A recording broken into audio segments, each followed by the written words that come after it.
Welcome to the Afterspin, opinions from thought leaders across North Carolina, Becki and Rufus. The short session was devoid of any drama, but there was a lot of scuttlebutt in the legislative building. One of the biggest whispers was about a leadership challenge for Speaker Moore coming up, possibly from Rules Chair David Lewis or Majority Leader John Bell.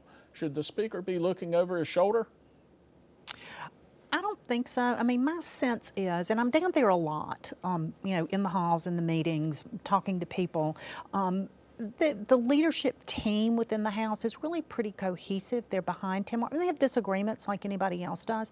I don't see a challenge to Tim Moore. What I do see, though, is perhaps he makes a decision to do something else. You know, Speaker Moore is 48 years old. He has 2 teenage sons.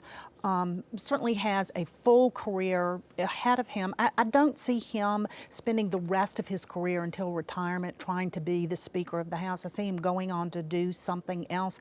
Once he makes that decision, then clearly there are other leaders within the Republican Party who would be interested in that position. But right now, things seem pretty cohesive and, teamwork in that they understand what's at risk in this election.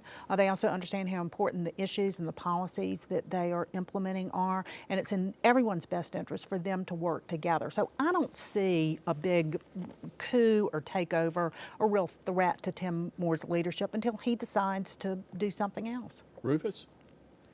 I think you'll read about Rufus Edmisten walking on the moon when that occurs, and I don't even like to look up in the sky that far. But you always got to, if you're in politics, you got to watch your back. Let's go back and talk about Liston Ramsey for a moment. Nobody ever thought that Liston Ramsey would not be Speaker as long as he wanted to be, and he wore out his welcome because he had some sidekicks like Billy Watkins that nobody could stand. And so I think Speaker Moore has enough innate sense, like Becki said, where if he knows something is brewing that's not favorable, he'll either fix it or he'll leave. But I agree with her that he knows better than to try to make this a lifetime career, because that is just not going to happen in today's world with the different news media outsources we have.